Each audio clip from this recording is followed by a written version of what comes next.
चले जी, ज़रा hand out पे आते हैं। और हैंड आउट में सबसे पहली हेडिंग है real estate investment trust. REIT पढ़ लिया हमने, निपटा दिया, इसके अंदर वही कहानी लिखी हुई है। उसके बाद है टैक्स फ्री इन्वेस्टमेंट्स। अच्छा, टैक्स फ्री इन्वेस्टमेंट्स में ना दो चीज़ें होती हैं। HMRC जब आपको टैक्स रिलीफ देता है ना, ये बात हमें पता है कि किसी भी चीज़ को, किसी दुनिया में किसी भी मुल्क में गवर्नमेंट बेसिकली टैक्स को यूज करती है किसी भी चीज को इनकरेज करने के लिए या फिर किसी भी चीज को डिस्करेज करने के लिए। ठीक है ना, अगर किसी चीज की डिमांड मार्केट में बढ़ानी है, किसी चीज को इनकरेज करना है कि लोग उसमें पैसा इन्वेस्ट करें या लोग उस चीज को परचेज करें, तो ऑटोमेटिकली उस मुल्क की जो गवर्नमेंट है वो क्या फैसला करती है कि उस पर टैक्स रिलीफ प्रोवाइड कर देती है कि भाई अगर आप ये काम करेंगे तो इस पर टैक्स रिलीफ मिलेगा, आपको टैक्स कम पे करना पड़ेगा, ये सारी चीजें हो जाती हैं। डिस्करेज करना है तो टैक्स बढ़ा दें।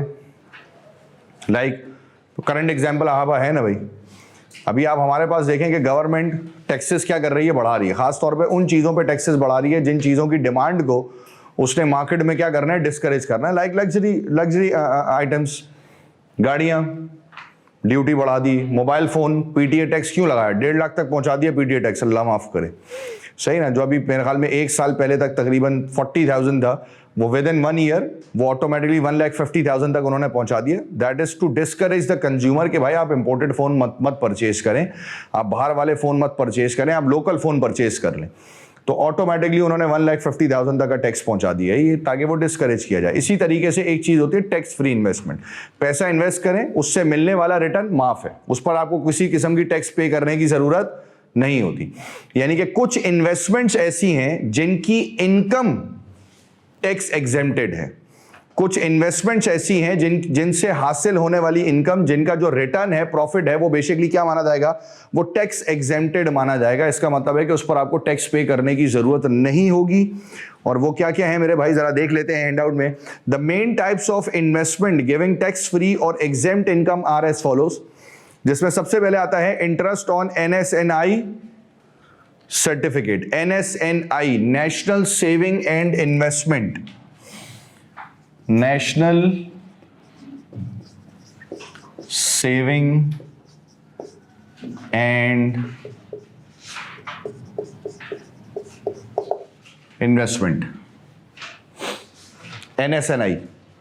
अब इसमें होती है दो चीजें, एक होता है इसका अकाउंट, NSNI अकाउंट, और एक होता है NSNI सर्टिफिकेट्स। एक क्या होगा मेरे भाई, NSNI अकाउंट। दोनों ऑप्शन आपके पास मौजूद है, कंज्यूमर के पास दोनों ऑप्शन मौजूद है।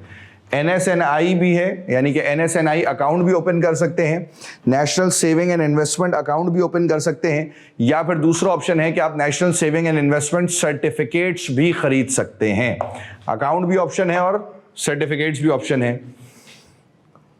रूल्स के मुताबिक दोनों पर मिलने वाला रिटर्न जो है ना, वो अल्हम्दुलिल्लाह सूद है।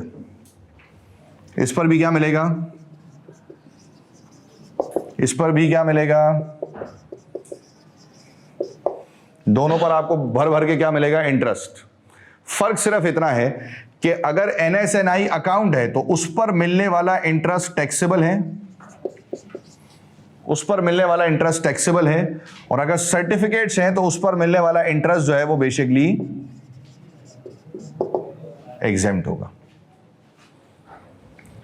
National saving and investment certificates पर मिलने वाला इंटरेस्ट एग्जेम्प्ट है, लेकिन national saving and investment account पर मिलने वाला इंटरेस्ट टैक्सेबल कंसिडर किया जाएगा।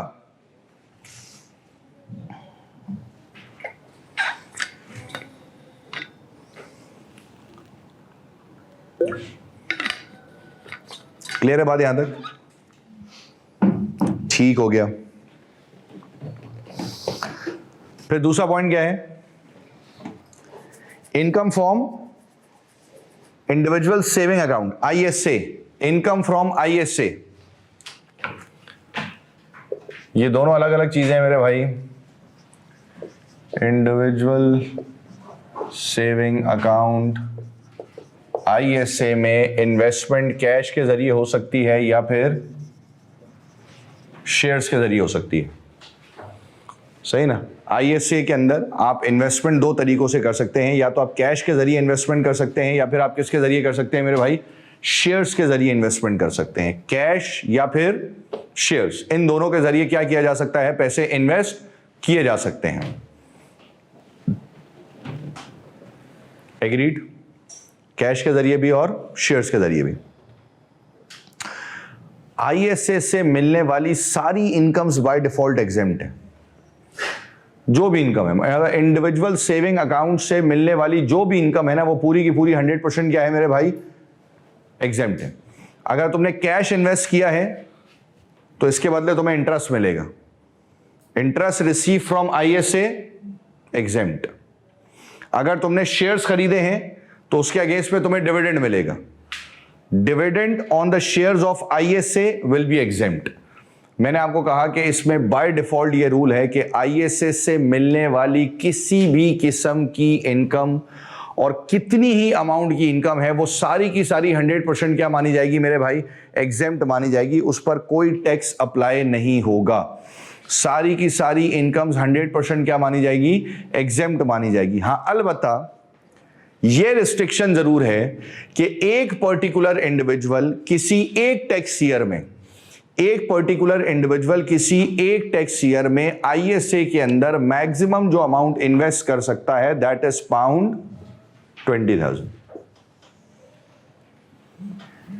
20,000 पाउंड। 20,000 पाउंड तक की मैक्सिमम अमाउंट इन्वेस्ट की जा सकती है। 20,000 पाउंड तक की मैक्सिमम अमाउंट क्या की जा सकती है, इन्वेस्ट की जा सकती है। एक टैक्स ईयर में 20,000 की लिमिट है। इससे ज्यादा की अमाउंट कंट्रीब्यूट करने से गुरेज करें, मतलब मना फरमाया गया है, बताया गया है एचएमआरसी की तरफ से कि बेटे हो ही नहीं सकती। आईएसए के अंदर मैक्सिमम तुम एक टैक्स ईयर में कितनी अमाउंट इन्वेस्ट कर सकते हो, 20,000। इससे ज्यादा की अमाउंट इन्वेस्ट करने की इजाजत नहीं है। ठीक हो गया भाई। और ये आईएसए की डिटेल पूरी पेज नंबर 1 पे लिखी हुई भी है, इंडिविजुअल सेविंग अकाउंट, सारी कहानी बताई हुई है। जो मैंने अभी आपको उर्दू में बताई है ना, ये सारी कहानी उसने यहां पे भी बताई हुई है। ठीक हो गया, इसमें तो कोई मसाइल नहीं है। फिर आगे बढ़ जाओ। तीसरा क्या है, dividend from shares held in a venture capital trust, VCT. अच्छा, अभी वीसीटी पे ना अभी बात करेंगे। वीसीटी क्या है और इसकी कहानी क्या है, उस पर अभी हम आगे चलकर बात करेंगे। फिलहाल अगर हम उससे आगे बढ़े तो हमारे पास आता है premium bond, national lottery and betting winnings. जुए में जीता हुआ पैसा, लॉटरी शॉटरी, सब बाय डिफॉल्ट क्या है मेरे भाई, माफ है। देखो, मैं इस मामले में कहता हूं, देखिए अंग्रेज इस मामले में बड़े सियाणे हैं। अगर वो आपने वो चार्ट देखा, क्राइम रेट चार्ट वगैरह जो होता है, उसमें बताते हैं कि जी पाकिस्तान में बहुत क्राइम है, इंडिया में बहुत क्राइम है, और ये है और वो है, हमारे पास इतना क्राइम नहीं है, हमारे पास ये मसले मसाइल नहीं है। देखो, अंग्रेज़ों ने ना एक काम बड़ा अच्छा किया, उन्होंने स्लो एंड स्टडी, हल्के हल्के ना सारी इलीगल चीज़ों को ना लीगल कर दिया। जब सारी चीज़ें लीगल हो गई तो क्राइम बचा ही कुछ नहीं। ठीक है, एक आखिरी चीज़ बची थी, उन्होंने स्लो एंड स्टडी, अगर आपको पता, मेजॉरिटी कंट्रीज़ के अंदर तो अब ड्रग्स भी लीगल है। एक सर्टन अमाउंट तक आप ड्रग्स क्या कर सकते हैं, अलाउड कर दिया उन्होंने। ठीक है, उन्होंने कहा पिए झूमे, हमारा क्या जहाज बने, हमारा उससे कोई कंसर्न नहीं है मेरे भाई, हमारे पास अब तक इलीगल है, तो हमारे लिए वो एक इलीगल एक्टिविटी होगी, लेकिन उन लोगों के लिए वो क्या मानी जाती है, एक लीगल एक्टिविटी मानी जाती है, क्योंकि उन्होंने वो चीज़ें लीगल कर दी। अब उनके पास वो चीज़ इलीगल है नहीं। इसी तरीके से एचएमआरसी बैठकर ये सोचता है कि यार कौन सी चीजें ऐसी हैं, कौन सी इनकम्स ऐसी हैं जिनको पकड़ना हमारे लिए ऑलमोस्ट नामुमकिन है। एचएमआरसी ने कहा कि हम जो चीज नहीं पकड़ सकते ना, या हमें लगता है कि ये चीज पकड़ना या ये इनकम पर चेक एंड बैलेंस रखना मुश्किल काम है, हम उसे एग्जेम्प्ट कर देते हैं ताकि किसी को ये पता ही ना चले कि हम पकड़ नहीं सकते। उसकी वजह यह है कि अगर हमने वो एग्जेम्प्ट नहीं की, हमने वो टैक्सेबल रखी, एक बंदे ने वो इनकम हमसे छुपा ली और हम नहीं पकड़ पाए, तो वो हो जाएगा मोटिवेट, वो बोलेगा जब इनसे ये नहीं पकड़ी गई तब दूसरी पे भी ट्राई करते हैं, तीसरे पे भी ट्राई करते हैं। वो 4 लोगों को और बताएगा, 4 6 को बताएंगे, 6 से वो 100 होंगे, 100 से वो 800 होंगे। और जब सब लोगों को ये बात समझ आ जाएगी कि हम ये चीज नहीं पकड़ सकते, तो ऑटोमेटिकली वो चीज क्या हो जाएगी, स्लो एंड स्टडी नॉर्मलाइज्ड हो जाएगी और लोग हमसे टैक्स चोरी करने लग जाएंगे। लेकिन हमारे पास सिग्नल पे कोई रुकता है? मोटरसाइकिल वाले तो गुनाह समझते हैं ना सिग्नल पे रुकना, वो बोलता है गुनाह कबीरा, फरिश्ता पकड़ लेगा ऊपर। आप सिग्नल पे नहीं रुकते, आप सिग्नल तोड़ के चले जाते हैं। आपको इस बात पर भरोसा होता है कि कोई नहीं पकड़ेगा, सही है ना। और अगर इनकेस पकड़ लिया तो क्या होगा, ज्यादा से ज्यादा 50 100, बहुत ज्यादा तीर मारा 200, ये आपका सही है ना। ये बात आपको किसने बताई? ये बात आपने सुनते सुनते एक ट्रेंड जनरेट हुआ और सुनते सुनते आप तक पहुंच गई। अब आपको पता है यार कुछ नहीं होगा। यही बात एचएमआरसी के भी डर में है। उसको ने कहा कि अगर एक आध बंदे ने चोरी शुरू कर दी, इसने हमसे इनकम छुपाना शुरू कर दी और हम नहीं पकड़ पाए, तो लोग मोटिवेट हो जाएंगे, लोगों को ये बात पता चल जाएगी और जहां अभी 2 छुपाते ना, वहां पर कल को 2 लाख भी छुपाने लग जाएंगे। And one of the key examples are the betting winnings. मुझे बताएं, वहां पर बेटिंग लीगल है, सही ना, वहां पर बेटिंग लीगल है। और बैटिंग या कसिनो के अंदर जितना भी गेम प्ले होता है वो सारा का सारा इन कैश होता है, उसका कोई रिकॉर्ड नहीं है। तुम कसिनो में गए, तुमने एक जुआ खेला और तुम जुए में पैसे जीत गए, उसका कोई रिकॉर्ड नहीं है, कोई रिसिप्ट नहीं है, कोई मॉनेटरी ट्रांजैक्शन, कोई कार्ड से ट्रांजैक्शन नहीं हो रही, सब कैश पे चल रहा है। एचएमआरसी कैसे पकड़ेगा ये? वहां छोटे छोटे छोटे छोटे इतने कसिनो है जिसकी कोई इंतहा नहीं है। फिर लॉटरी खेलना वहां नॉर्मल है, तुमने लॉटरी परचेज की, लॉटरी लग गई, कुछ लॉटरीज रजिस्टर्ड हैं, कुछ अनरजिस्टर्ड हैं, भाई 600 मसाइल हैं। उसने कहा ये बैटिंग विनिंग्स, ये लॉटरी, ये कसिनो की विनिंग्स वगैरह, ये पकड़ना हमारे लिए प्रैक्टिकली पॉसिबल नहीं है। इतनी सारी जगहों से ये इनकम जनरेट हो रही है कि हम नहीं पकड़ पाएंगे। बेहतर ऑप्शन क्या है, बिस्मिल्लाह पढ़ो, सबको एग्जाम्प्ट कर दो। तो उन्होंने कहा कि भाई इस किस्म की सारी इनकम जो है ना, वो बाय डिफॉल्ट क्या होंगी, आपकी एग्जाम्प्ट होंगी। किसी भी किस्म की बैटिंग विनिंग्स है, किसी भी किस्म की लॉटरी है, किसी भी किस्म का प्रीमियम बॉन्ड है, जो हमारे प्राइस बॉन्ड्स वगैरह होते हैं, इस किस्म की कोई भी जो अमाउंट आपने रिसीव की है, इनकम आपने जनरेट की है, हमारी नजर में वो सारी की सारी इनकम्स क्या है मेरे भाई, वो सारी की सारी इनकम्स एग्जाम्प्ट मानी जाएंगी, कंसिडर की जा रही होंगी। क्या ये बात क्लियर है? सिंपल सी कहानी है। अब हम आए पेज नंबर 2 पर।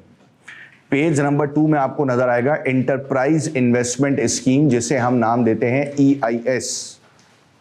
शेयर्स कितने तरीके के हैं कंपनीज के अंदर? Ordinary, preference, non preference. अब तूने नॉन भी लगा दिया, बोल नॉन ऑर्डिनरी। इन शॉर्ट आपको नहीं पता सिवाय इसके कि जो 2 शेयर्स हम F3, F7 और P2 में पढ़ते हुए आते हैं ना, हमें उसकी कहानी पता है कि भाई एक होता है ऑर्डिनरी शेयर्स जो कि स्टॉक एक्सचेंज पे लिस्टेड होता है और उस पर ट्रेड हो रहा होता है। प्रेफरेंस है, प्रेफरेंस की 2 टाइप्स आप पढ़ के आते हैं, रिडीमेबल और इररिडीमेबल, ठीक है ना, ये 2 चीज़ें आप पढ़कर आते हैं।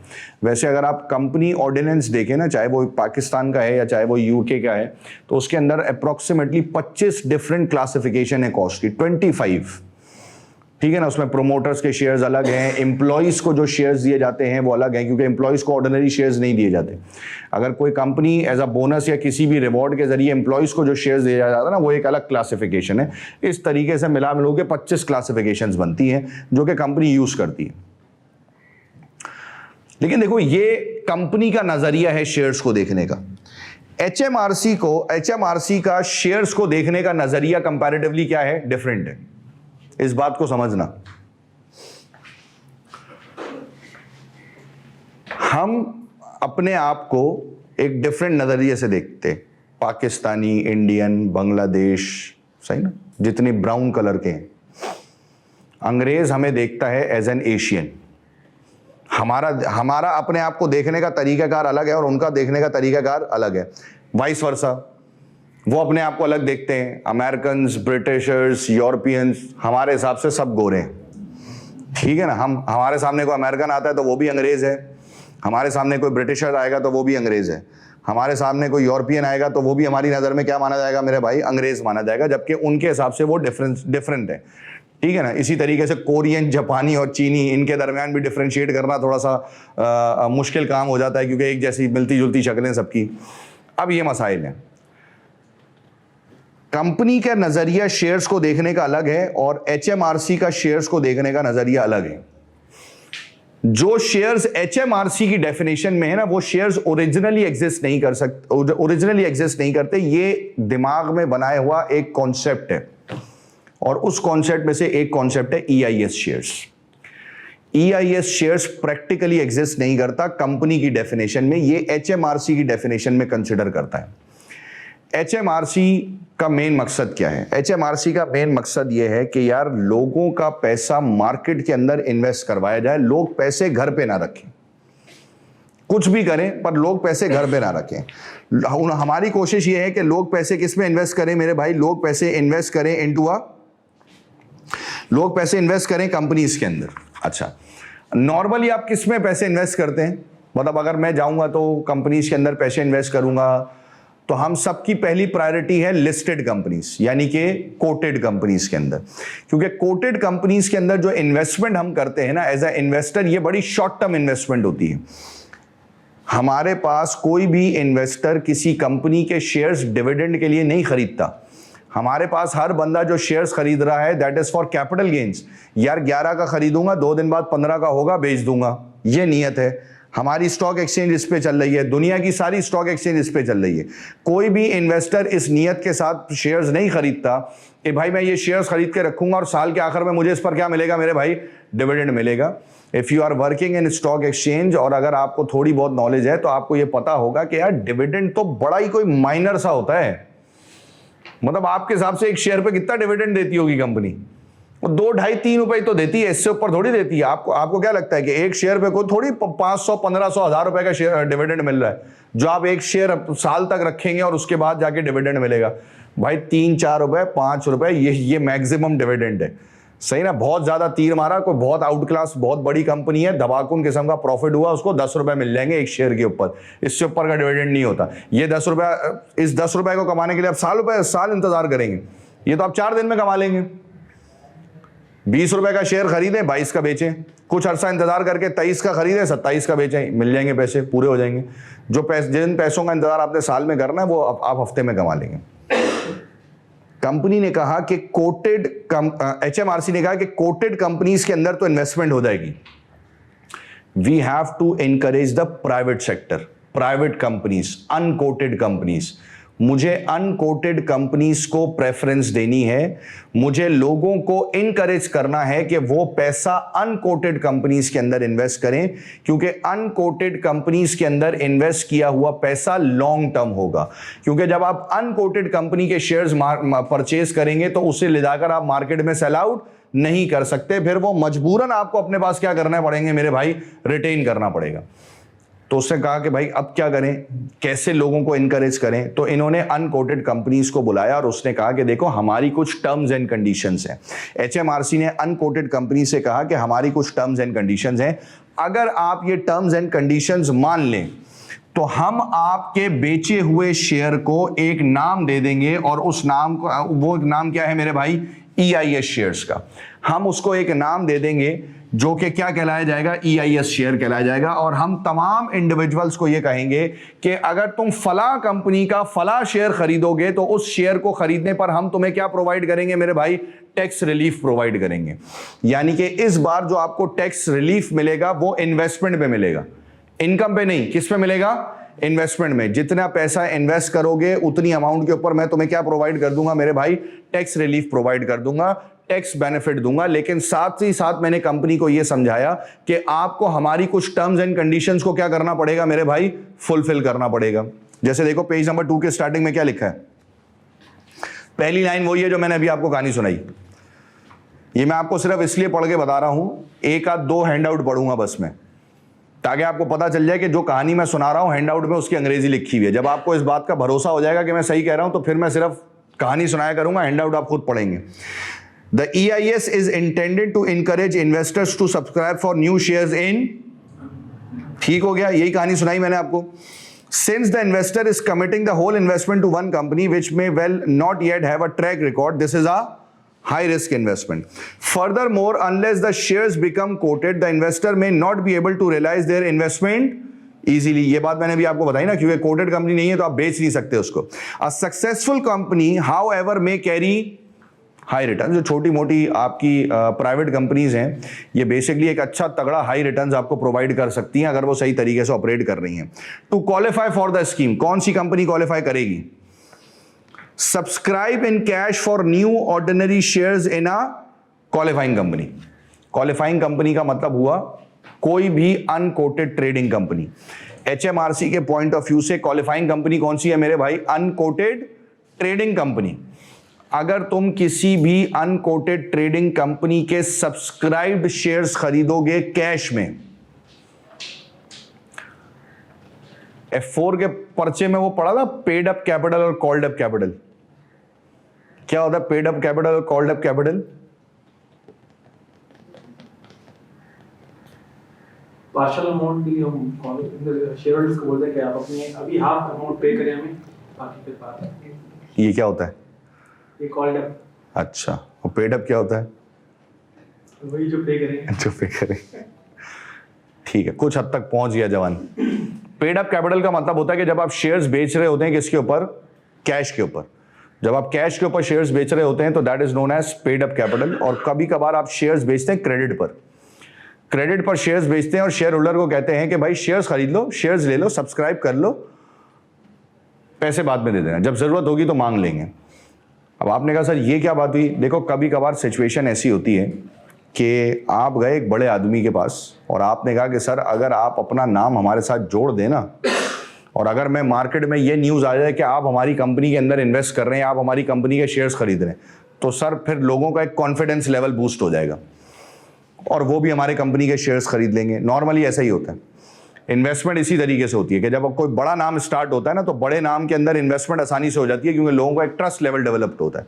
अगर आप नए नाम हैं तो आपकी कोशिश ये होती है कि आप कोई बड़ा नाम अपने साथ जोड़ दें। तो आपने कहा सर आप 1 लाख शेयर्स खरीद लें, पैसे मत दीजिएगा, 1 लाख शेयर्स खरीद के रख लें, अगर मुझे पैसों की जरूरत पड़ी तो मैं आपसे मांग लूंगा, नहीं पड़ी तो बस आप शेयर्स परचेज करके अपने पास रख लें। एक नाम हमारी कंपनी के साथ जुड़ जाएगा और हमारी गुडविल क्या हो जाएगी मेरे भाई? बढ़ जाएगी, इंक्रीज हो जाएगी। This is known as called up capital. और कंपनी अपने फाइनेंशियल स्टेटमेंट में, बैलेंस शीट में पेड अप कैपिटल और कॉल्ड अप कैपिटल दोनों को अलग अलग सेपरेटली शो करती है कि पेड अप कैपिटल अलग है और कॉल्ड अप कैपिटल अलग है, ताकि हमें पता हो कि कितनी रिसोर्सेज अभी हैं और कितनी रिसोर्सेज अभी कंपनी के पास नहीं है, वो फ्यूचर टाइम में उनके पास अवेलेबल होंगी। तो वो दोनों चीजें उसमें दिखाई जा रही होती हैं। तो उसने कहा जी सब्सक्राइब्ड इन कैश, यानी कि पेड अप होना चाहिए। तुमने जो शेयर्स खरीदे हैं वो कैश में खरीदे हैं, तुम उस कंपनी के एम्प्लॉय नहीं होने चाहिए हो, नॉट बी एन एम्प्लॉय और director of the company.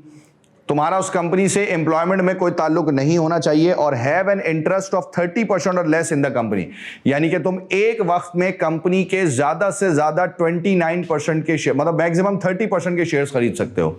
Shares purchase must be maximum 30% या फिर उससे लेस। तुम्हारे पास 30% या उससे ज्यादा की ऑनरशिप होगी, 30% और उससे कम की ऑनरशिप होगी।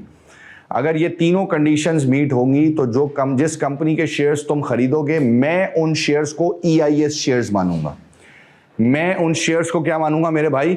EIS शेयर्स मानूंगा। और उस EIS शेयर्स की परचेजिंग के ऊपर मैं तुम्हें दूंगा टैक्स रिलीफ। उन EIS शेयर्स की परचेजिंग के ऊपर मैं तुम्हें क्या दूंगा? Tax relief. टैक्स रिलीफ का मतलब क्या होता है मेरे भाई? Reduce the tax liability. ये असल में क्या करेगा? ये असल में मेरी टैक्स लायबिलिटी को रिड्यूस कर देगा, कम कर देगा, सही ना? ये असल में मेरी टैक्स लायबिलिटी को क्या कर देगा मेरे भाई? रिड्यूस कर देगा, कम कर देगा। ये हमारा एक बेसिक ऑब्जेक्टिव होता है, टारगेटेड एरिया होता है। लेकिन अब ये टैक्स रिलीफ है कितना? तो जरा देखें, इसी पेज पे लिखा हुआ है tax consequences, income tax. Highlight कर ले मेरे भाई, ये चीजें याद करनी है। ये हैंडआउट याद करना है जो उसमें रूल्स एंड रेगुलेशंस लिखे हुए हैं, ये सारी चीजें याद होंगी। जी भाई, कितना रिलीफ है? 30%।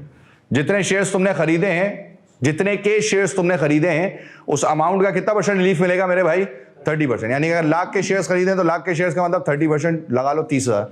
1.5 लाख के खरीदे तो 1.5 लाख का 30% यानी कि 45,000। 4.5 लाख के खरीदे तो 4.5 लाख का 30%, यानी कि जितने के शेयर्स तुम खरीदोगे उसका 30% तुम्हें क्या मिलेगा? टैक्स रिलीफ मिलेगा। यानी कि उस शेयर्स की परचेजिंग अमाउंट के 30% की अमाउंट को ले जाकर मैं अपने पास टैक्स लायबिलिटी में से क्या कर दूंगा? माइनस कर दूंगा। जैसे 1 लाख इन्वेस्ट किए तो 1 लाख का 30% हुआ 30,000। ये 30,000 मैं कहां से माइनस करूंगा? टैक्स लाइबिलिटी में से, इनकम में से नहीं माइनस करना, टैक्स लाइबिलिटी में से माइनस करना। तो टैक्स लाइबिलिटी में से जाके माइनस करूंगा। हाँ, अलबत्ता उसने मुझे एक कहानी सुना दी कि भाई जो मैक्सिमम रिलीफ मैं तुम्हें दूंगा ना, वो कितनी अमाउंट पर दूंगा? 1 मिलियन पर। Maximum relief will be available on the investment of the amount of 1 million पर टैक्स ईयर। यानी कि मैक्सिमम रिलीफ जो तुम्हें एक साल में मिल सकता है दैट इज 3 लाख 300,000 पाउंड। ये मैक्सिमम रिलीफ तुम्हारे लिए क्या होगा मेरे भाई? अवेलेबल होगा। फिर उसके बाद देखो उसने क्या लिखा है? Deduct from the individual income tax liability. और फिर उसके बाद क्या लिखा है? कैन रिड्यूस लायबिलिटी टू, यानी कि ये जो रिलीफ है ये तुम्हारी इनकम टैक्स लायबिलिटी को मैक्सिमम रिड्यूस करके 0 तक लेकर आ सकता है, लेकिन ये रिलीफ तुम्हारी इनकम टैक्स लायबिलिटी को इनकम टैक्स रिफंड में ट्रांसफर नहीं कर सकता। यानी कि तुम्हारी इनकम टैक्स लायबिलिटी को ये माइनस में लेकर नहीं जा सकता। जैसे हमने पढ़ा होगा, आपने शायद टीएक्स के पेपर में पढ़ा होगा, पहले भी एसबीआर वगैरह में भी ये चीज पढ़कर आए हैं। आपने एचएमआरसी को कोई पैसे देने थे और उनको पहले से कुछ पैसे एडवांस में दिए हुए हैं, तो टैक्स लायबिलिटी में से जब आप डिडक्शन एट सोर्स माइनस करते हैं और आंसर नेगेटिव में आ गया, तो नेगेटिव का मतलब क्या हुआ कि तुमने एचएमआरसी को पैसे ज्यादा दिए हुए हैं, तो वो क्या हो जाएगा? वो टैक्स रिफंड हो जाएगा कि भाई मैंने आपको एक्स्ट्रा अमाउंट दी हुई है, खुदा का वास्ता वो एक्स्ट्रा अमाउंट मुझे क्या कर दी जाए? वापस कर दी जाए। पॉजिटिव है तो टैक्स लायबिलिटी है, मतलब मुझे एचएमआरसी को देने हैं। नेगेटिव है तो टैक्स रिफंड है, मैंने एचएमआरसी से वापस लेने हैं। तो उसने कहा कि भाई इनकम टैक्स लायबिलिटी में से जब तुम ये टैक्स रिलीफ माइनस करोगे तो ये तुम्हारी इनकम टैक्स लायबिलिटी को मैक्सिमम रिड्यूस करके 0 तक लेकर आएगा, लेकिन ये टैक्स रिफंड क्रिएट नहीं करेगा, ये अमाउंट को माइनस में लेकर नहीं जा सकता। क्या ये बात क्लियर है? तो कुछ बातें हम याद कर लें।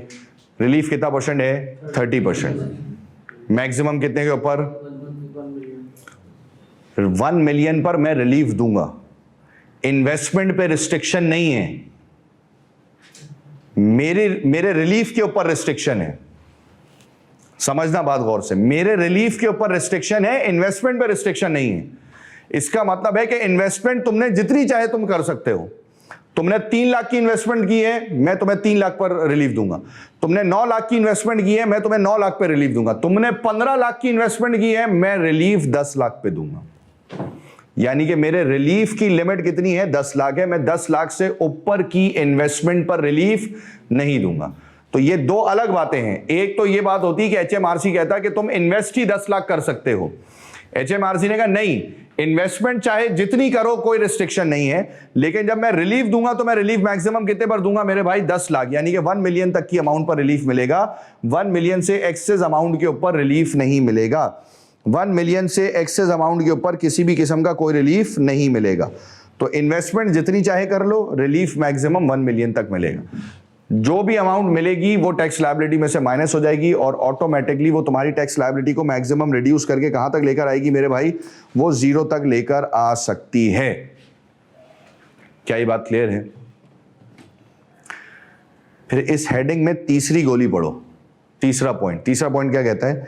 Note that dividend received from an EIS investment are taxable in the, हाँ, यानी कि जो तुम्हें डिविडेंड रिसीव्ड होगा ना, वो तुम्हारी डिविडेंड इनकम मानी जाएगी और तुम्हें उस डिविडेंड इनकम के ऊपर क्या पे करना है मेरे भाई? टैक्स पे करना है। वो माफ नहीं है। इन्वेस्ट करोगे तो टैक्स रिलीफ मिल जाएगा। मैं सब तो माफ नहीं कर सकता ना कि इन्वेस्ट करो उस पर भी रिलीफ, जो आएगा उस पर वो भी माफ। तो ताले लगा देते हैं, एचएमआरसी कहेगा भाई ऑफिस को, ऑब्वियस ही बात है, एक पे तो टैक्स लूंगा ना भाई, इतना हक तो रखो ना मेरा। तो उसने कहा कि भाई जो इन्वेस्टमेंट पर रिलीफ दे रहा हूं तो इनकम पर रिलीफ नहीं दूंगा। ये जो तुमने EIS शेयर्स खरीदे हैं, कल को जब इन EIS शेयर्स पर तुम्हें डिविडेंड मिलेगा तो उस डिविडेंड इनकम पर तुम्हें नॉर्मल तरीके से क्या पे करना होगा मेरे भाई? टैक्स पे करना होगा। इस बात को याद रखेंगे, बाकी अल्लाह खैर करेगा। क्या ये बात क्लियर है यहां तक? कोई मसाइल, कोई सवाल? तो जरा एक सवाल लिख लेंगे अपने पास।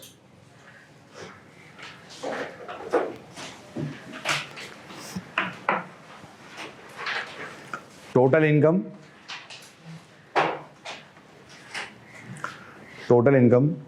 £375,000। pound 375,000. Investment in EIS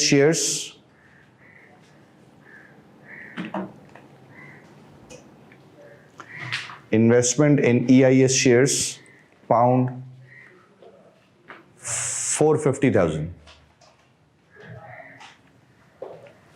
Calculate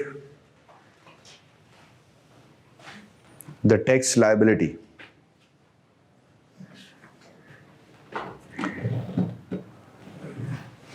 Calculate the tax liability. हो जाएगी भाई कैलकुलेट? निपटाएं जरा जी भाई। टोटल इनकम कितनी थी? 375। मैंने कहा जी टोटल इनकम इज 375,000 माइनस क्या करेंगे? Personal allowance. मैंने कहा जी पर्सनल अलाउंस हो जाएगा 0, क्योंकि हमने ये बात पढ़ी हुई है कि जैसे ही इनकम 1,25,140 से एक्सीड कर जाती है तो आपका पर्सनल अलाउंस क्या हो जाता है मेरे भाई? 0 हो जाता है। तो पर्सनल अलाउंस 0 हो जाएगा तो हमारे पास क्या कैलकुलेट हो जाएगी? Taxable income 375,000। टैक्स रेट्स हमने पढ़े थे कि भाई पहले पाउंड 1 से 37,700 पर इट विल बी 20%, फिर 37,701 से 150 पर इट विल बी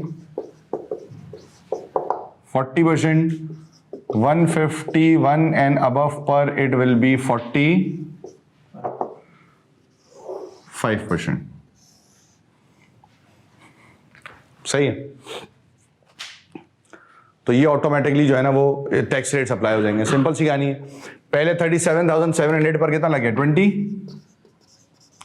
तो कितना आ जाएगा? 7540। फिर दूसरा स्लैब कहां से कहां तक का है मेरे भाई? 37,701 से लेकर 150 तक का। तो इसकी लिमिट निकालनी पड़ेगी हमें। तो इसके दरमियान की लिमिट निकालने के लिए मैं क्या करूंगा? मैं 1.5 लाख में से 37,700 को माइनस कर दूंगा। माइनस करूंगा तो कितनी अमाउंट आएगी? 1,12,300। कितना परसेंट? 40%। 44,920। और जो भी एक्सेस अमाउंट होगी वो तीसरे स्लैब में चली जाएगी और उस पर टैक्स कितना परसेंट लग जाएगा? 45% का। इन दोनों को मिलाकर टोटल 1.5 लाख पे टैक्स लग गया। 1,50,000 पे टैक्स लग गया आउट ऑफ 375,000। तो रिमेनिंग क्या बचा? 225। कितना? 45। 101,250। और इसमें से मैं माइनस क्या कर दूंगा मेरे भाई? EIS रिलीफ माइनस कर देंगे। और कितनी अमाउंट इन्वेस्ट की है मैंने? 4,50,000। और इसका कितना परसेंट मिल जाएगा? 30%। 135,000।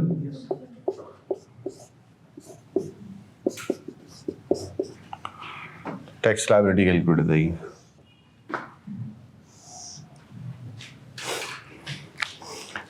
क्लियर है अभी बात यहां तक? ठीक है। अच्छा जरा वापस आ जाए पेज पे। हैंडआउट का पेज नंबर 2 जो है,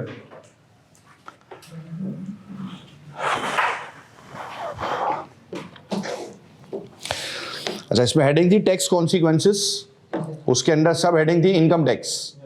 ठीक है ना? उसका पहली गोली पढ़ ली हमने और तीसरी गोली पढ़ ली। पहली और तीसरी गोली हमने कवर कर ली है। जरा दूसरी गोली पर नजरसानी करें। क्या कह रही है दूसरी गोली? An investor may elect to carry back the amount invested to the previous year, but cannot get relief on more than 1 million in any one tax year. Simple सी कहानी। वैसे ही आज तक सवाल में पूछा नहीं गया है, लेकिन फिर भी आपको पता होना चाहिए कि मैं क्या कर सकता हूं। मैं टैक्स रिलीफ की अमाउंट को पिछले साल की टैक्स लायबिलिटी से भी एडजस्ट कर सकता हूं। मैं टैक्स रिलीफ के अमाउंट को कहां से ले जाके सेट ऑफ कर सकता हूं? पिछले टैक्स ईयर की टैक्स लायबिलिटी से एडजस्ट कर सकता हूं। लेकिन याद रहे कि मैं दोनों सालों में से, करंट ईयर और प्रीवियस ईयर, दोनों सालों में से किसी एक टैक्स ईयर का रिलीफ हासिल कर सकता हूं।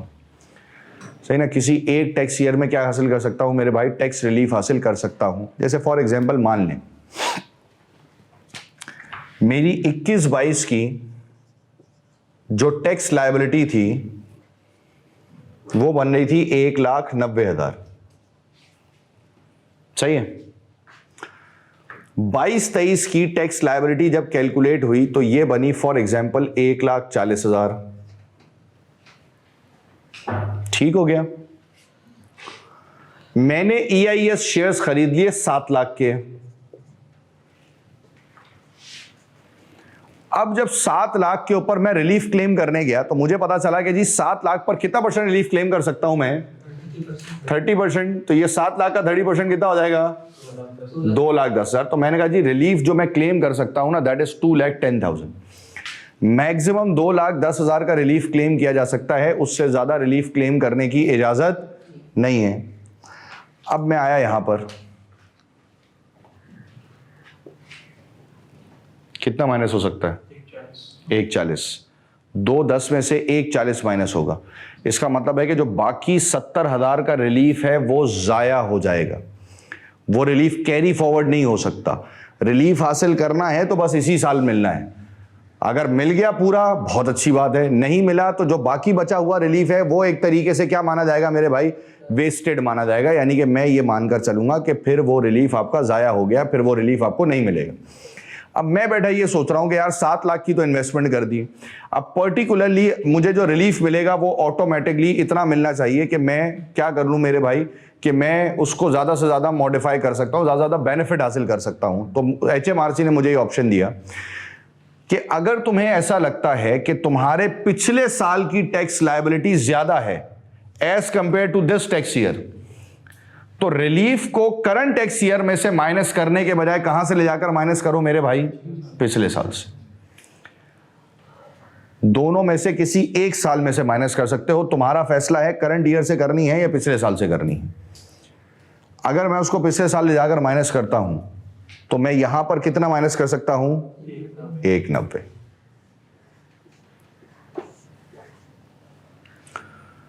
यहां पर जो रिलीफ जाया होगा वो 20,000 का होगा। यहां पर जो रिलीफ जाया हो रहा था वो कितने का था मेरे भाई?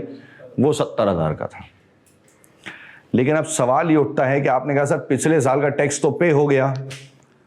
तो भाई दुनिया में कॉन्सेप्ट आता है, 2 कॉन्सेप्ट है। एक किताब कहती है टैक्स रिफंड, HMRC कहता है एडजस्टमेंट। क्योंकि आपको पता है कि ये इतने अच्छे नहीं है, ये पैसे वैसे वापस नहीं करते।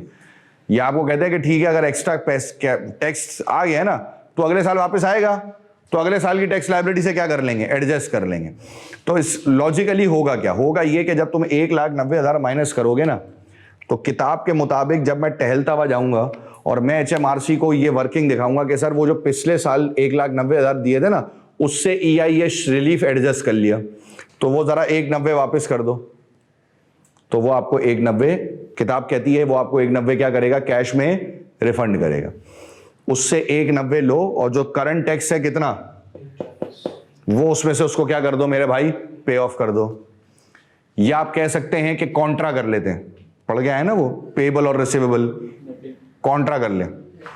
मैंने बोला HMRC तूने कितने देने हैं मेरे? 1,90। मैंने तेरे कितने देने हैं? 1,40। काउंट्रा करके क्या बचा? 50। तो बाकी 50,000 आप HMRC से क्या कर लेंगे मेरे भाई? कैश रिफंड ले लेंगे। अब आएगा HMRC और ऊपर से वो कहेगा बैठ 1,90 मैंने देने, 1,40 तूने देने। ये क्या करते हैं? कॉन्ट्रा। बाकी 50 बचे अगले साल की टैक्स लायबिलिटी में एडजस्ट कर लेंगे। ठीक है, यानी कि रिलीफ मिल जाएगा। इन शॉर्ट रिलीफ जाया नहीं होगा। थोड़ा सा रिलीफ पेंडिंग में चला जाता है, लेकिन ऑटोमेटिकली रिलीफ जाया होने से बेहतर यह है कि आप रिलीफ को क्या कर दें मेरे भाई? पेंडिंग में डाल दें, लेकिन ऑटोमेटिकली रिलीफ मिल जाएगा। इट मींस कि तुम्हारे पास 2 टैक्स ईयर का ऑप्शन है इस EIS रिलीफ को माइनस करने का। या तो करंट टैक्स ईयर में से माइनस कर लो, या अगर तुम्हें ऐसा लगता है कि यार मेरी करंट टैक्स ईयर की टैक्स लायबिलिटी कम है, पिछले वाले साल की टैक्स लायबिलिटी ज्यादा है, तो तुम उसको पिछले साल लेकर जा सकते हो, कैरी बैक लेकर जा सकते हो, सिर्फ एक टैक्स ईयर, और एक टैक्स ईयर कैरी बैक ले जाकर उसको क्या कर सकते हो? माइनस कर सकते हो, सेट ऑफ कर सकते हो। लेकिन दोनों में से किसी एक साल से माइनस हो सकता है, और जो मैक्सिमम रिलीफ मिलेगा वो मेरे भाई कितने अमाउंट पर मिलेगा? वो 1 मिलियन की अमाउंट पर मिलेगा। 1 मिलियन से ज्यादा की अमाउंट पर रिलीफ नहीं मिलेगा। मैक्सिमम जो तुम्हें रिलीफ मिलेगा वो 1 मिलियन की अमाउंट पर मिलेगा। 1 मिलियन की अमाउंट से ज्यादा पर रिलीफ प्रोवाइड नहीं हो रहा होगा। इस बात को आपने याद रखना होगा, बाकी अल्लाह खैर करेगा। क्लियर है भाई बात यहां तक? कोई मसाइल? अब ये रूल्स जो है ना आपने याद रखने, मतलब ये EIS रिलीफ की परसेंटेज 30%, मैक्सिमम जो इन्वेस्टमेंट है 1 मिलियन, ये सारी चीजें आपने याद रखनी है, क्योंकि पेपर में it will be a simple adjustment, सवाल चलता हुआ जा रहा होगा और उसमें एक एडजस्टमेंट में लिखा होगा कि mister A purchase an EIS shares of an unquoted trading company worth pound 300,000। तो तुम्हें याद होना चाहिए कि फिर 300,000 EIS शेयर्स हैं तो खरीदने पर कितना रिलीफ मिलेगा मेरे भाई? 30% का रिलीफ मिलेगा। ये आकर खुद नहीं बताएगा वो, ये आपको याद होगा तो आप उसको अप्लाई कर देंगे, अदरवाइज तो कहानी निकल जाएगी फिर हाथ से। क्या ये बात क्लियर है यहां तक? कोई मसाइल? अच्छा, इसी के नीचे हेडिंग में देखें कैपिटल गेन टैक्स। इसमें एक खूबसूरत सा स्टार बना ले, बड़ा प्यारा सा। मेरे भाई ये जो कैपिटल गेन टैक्स वाला इवेंट है ना, ये हम कैपिटल गेन्स के ही टॉपिक में पढ़ेंगे, क्योंकि मैंने आपको पहली क्लास में बता दिया था कि कैपिटल गेन्स की दुनिया बिल्कुल अलग है, सेपरेट दुनिया उसकी, बिल्कुल तबाहकुन किस्म की। तो उसकी दुनिया बिल्कुल अलग है। तो इसका मतलब ये है कि इसके रूल्स एंड रेगुलेशंस भी कंपैरेटिवली थोड़े से क्या होंगे मेरे भाई? डिफरेंट होंगे। तो वो हम अलग ही पढ़ेंगे, उसको हम अभी फिलहाल इसके अंदर इनकॉर्पोरेट नहीं कर रहे होंगे, सही ना? उसको फिर हम इसके अंदर इनकॉर्पोरेट नहीं कर रहे होंगे। अभी हम जितना भी पार्ट पढ़ेंगे that part will be relating to the income tax liabilities. अभी फिलहाल हम इनकम टैक्स लायबिलिटी की कहानी पढ़ेंगे। अगर किसी भी चीज के डबल इफेक्ट्स हैं, मतलब अगर किसी भी चीज का इनकम टैक्स का भी इफेक्ट है और कैपिटल गेन टैक्स का भी इफेक्ट है, तो हम उसका सिर्फ इनकम टैक्स का इफेक्ट पढ़ेंगे, फिलहाल कैपिटल गेन टैक्स का इफेक्ट नहीं पढ़ रहे होंगे। कैपिटल गेन टैक्स वाला इफेक्ट मैं आपको कैपिटल गेन टैक्स के टॉपिक में पढ़ाऊंगा। जब मैं आपको कैपिटल गेन टैक्स का टॉपिक पढ़ाऊंगा तो उसके अंदर फिर हम ये EIS शेयर्स और SEIS शेयर्स को क्या कर लेंगे मेरे भाई? डिस्कस कर लेंगे। ये शेयर्स हम फिर उनका जो कैपिटल गेन्स की इंप्लीमेंटेशन है वो कैपिटल गेन्स के टॉपिक में जो है ना वो डिस्कस की जाएगी। यहां पर सिर्फ हम क्या डिस्कस करेंगे मेरे भाई? Income tax reliefs. इसी पेज पर देखो आखिरी हेडिंग क्या है? SEIS shares. एक और क्लासिफिकेशन, थोड़ी सी टर्म्स एंड कंडीशंस चेंज है, जरा जाके चेक करो क्या टर्म्स एंड कंडीशंस हैं। To qualify for the scheme the investor must subscribe in, हाँ भाई, subscribe in cash for new ordinary shares in a qualifying company. एक, not be a current employ but can be a director और previous employ. अच्छा, फर्क नजर आ गया? पहला EIS में क्या था? ना अभी एम्प्लॉय ना कभी एम्प्लॉय, ना पहले एम्प्लॉय होने चाहिए ना अभी एम्प्लॉय होने चाहिए। SEIS कह रहा है कि जब शेयर्स खरीद रहे हो उस वक्त एम्प्लॉय नहीं हो, अगर पहले डायरेक्टर और एम्प्लॉय थे तो उससे कोई फर्क नहीं पड़ता।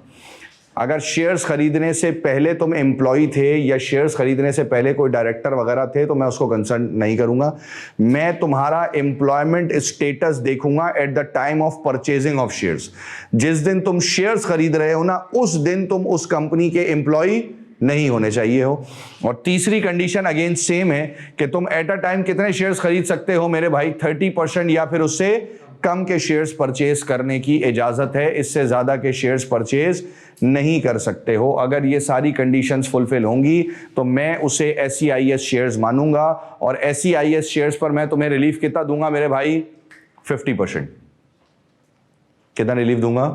50%। और मैक्सिमम रिलीफ कितनी अमाउंट पर मिलेगा? 1 लाख पर मिलेगा। बाकी सारी कहानी सेम है। रिलीफ कितना परसेंट? 50%। वहां कितना था? 30। यहां पर मैक्सिमम कितने पे रिलीफ मिलेगा? 1 लाख पर। वहां कितना था? 10 लाख था। 10 लाख। EIS में मैक्सिमम रिलीफ कितने पर मिलना था? 10 लाख पर। यहां पर कितने पे मिलना है? 1 लाख पर। यानी कि मैक्सिमम जो तुम्हें रिलीफ मिलेगा दैट इज 50,000। और अगेन ये रिलीफ कहां से माइनस होगा मेरे भाई? ये रिलीफ माइनस होगा टैक्स लायबिलिटी में से। और फिर वही वाली कहानी है कि आप इस रिलीफ को मैक्सिमम रिड्यूस करके कहां तक लेकर जा सकते हैं मेरे भाई? 0 तक लेकर जा सकते हैं। टैक्स लायबिलिटी में से रिलीफ माइनस होगा तो रिलीफ तुम्हारी टैक्स लायबिलिटी को मैक्सिमम रिड्यूस करके कहां तक लेकर जाएगा? 0 तक लेकर जाएगा। उससे कम करने की इजाजत नहीं होगी। माइनस में आंसर नहीं जाएगा। क्या ये बात क्लियर है यहां तक? कोई मसाइल? आ रहे कितना percent relief? 50%। 50% relief maximum 1 lakh के ऊपर, यानी कि मैक्सिमम 50,000 का रिलीफ मिलेगा। जब तुम टैक्स लायबिलिटी में से ये रिलीफ माइनस करने जा रहे होगे, then the first priority goes to SEIS shares.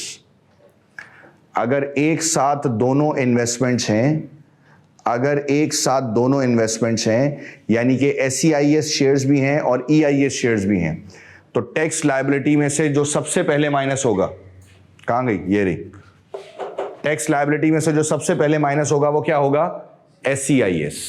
The first priority goes to SEIS relief. पहले SEIS माइनस होगा, उसके बाद क्या माइनस होगा मेरे भाई, EIS माइनस होगा। पहले SEIS माइनस होगा, फिर उसके बाद क्या माइनस होगा, EIS माइनस होगा। इस बात को याद रखेंगे। क्या ये बात क्लियर है? पहले SEIS और फिर EIS। अच्छा, बाकी दोनों बातें वो सेम है। SEIS शेयर से मिला हुआ डिविडेंड, उस पर नॉर्मल तरीके से टैक्स लगेगा। SEIS शेयर से मिले हुए डिविडेंड पर नॉर्मल तरीके से टैक्स लगेगा, जैसे कि EIS में था। और इसमें भी वही ऑप्शन है, कौन सा वाला, कैरी बैक वाला।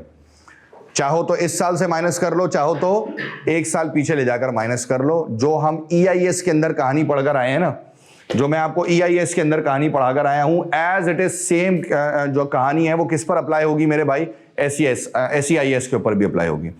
अगर तुम्हें ऐसा लगता है कि तुम्हारे इस साल की टैक्स लायबिलिटी कम है, तुम्हारा SEIS का रिलीफ जाया हो रहा है, तो मैं तुम्हें ये ऑप्शन देता हूं कि तुम SEIS रिलीफ को क्या लेकर जा सकते हो मेरे भाई, एक साल पीछे ले जाकर अपने पिछले साल की टैक्स लायबिलिटी से सेट ऑफ कर सकते हो। तो ये ऑप्शन तुम्हारे पास अवेलेबल है। क्या ये बात क्लियर है यहां तक?